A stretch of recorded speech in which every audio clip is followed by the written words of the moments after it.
if I can get you guys in, but I just wrapped up support number 2. That's for the feed rod. So gotta build the one now for basically this is, you know, off, you know, forward or reverse, turning the power on to the headstock. So that'll go down there. Let me get that one knocked out.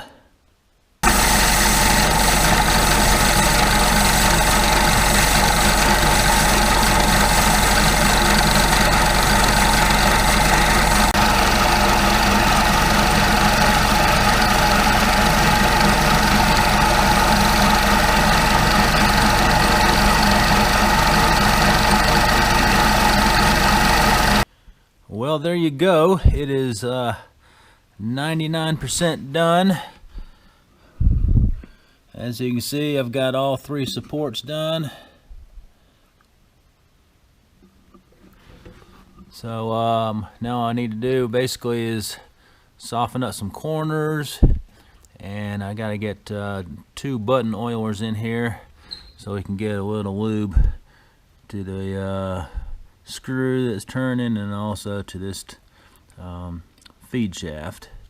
So this bottom shaft doesn't matter because this is just the off, you know, forward or reverse. It only moves about 30 degrees in each way, and it's not spinning, so that doesn't matter. So let me get over to the mill and drill a couple holes and get the button oilers in.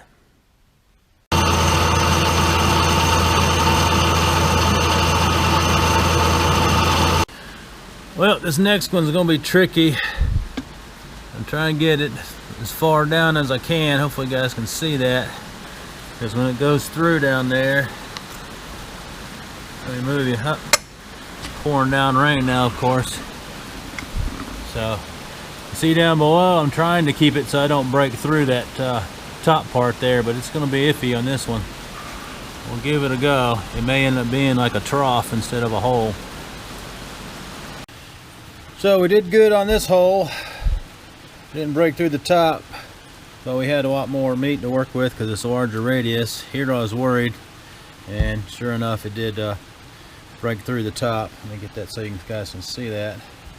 So it's somewhat of a trough, but not much I could do. I couldn't go any farther. I'm almost into the screws right there, so kind of it is what it is on that one. So just need to do a little bit deburring, get this cleaned up, get the dicum and Sharpie marks, all that off, and get it painted up and get this project wrapped up. So got the parts blued up, letting them soak a little bit, let them get nice and dark. That way help protect the rust, because over here, you know, even though I run 2 dehumidifiers 24/7, you know, we still got a problem with the rust over here on the East Coast. So you guys that are in real dry climates, you guys are lucky. I'm just using this Perma Blue.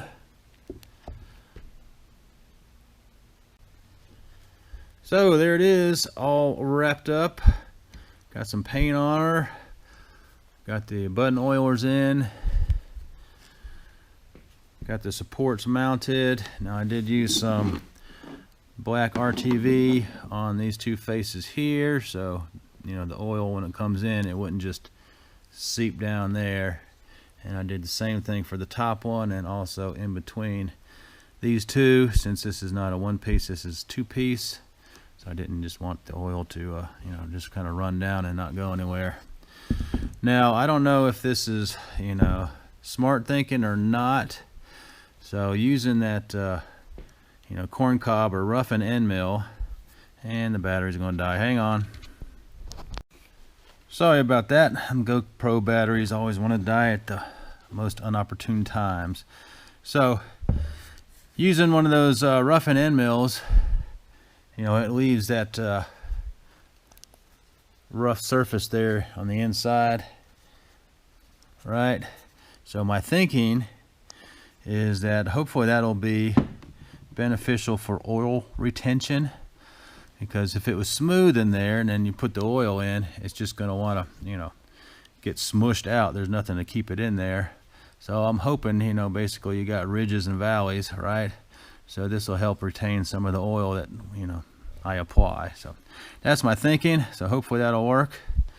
And come over here. So here's the parts that we gun blued. I got a little bit of bow shield on them to protect them.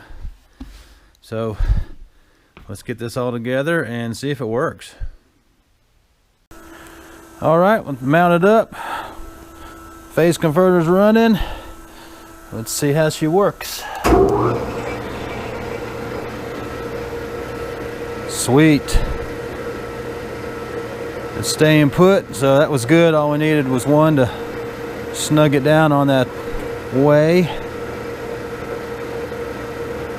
Lead screw is now straight, which will probably help with threading, and of course the feed rod is straight too. So, all right, excellent. This is going to be a nice addition to the lathe. I think this is about the last project I've got for this thing, so that is cool. Now some lathes actually even come with two of these supports, one for each side of the carriage, and depending on you know, where you're working on the lathe, you just move one out the way and use the other one to support. But I figured one is enough for this project, so I just made one. And of course, you know, if I'm working way far down towards the tailstock, I can always just remove this, put it on the other side of the carriage, and we're good to go, you know. So you can just flip-flop it. Well, there you go, guys. A much needed project all wrapped up. 3-part video series. I hope you guys enjoy that. It was a fun build, and a big thanks to Max over there at Swan Valley Machine Shop in Australia for sending me those photos and give me an idea of you know, how that thing was put together. So it should shoot, outlast me. So with that, it's going to be a wrap. I appreciate you watching. Appreciate you subscribing. Hit that thumbs up. It really helps my channel. And we'll catch you on the next video. All right. See ya. Bye.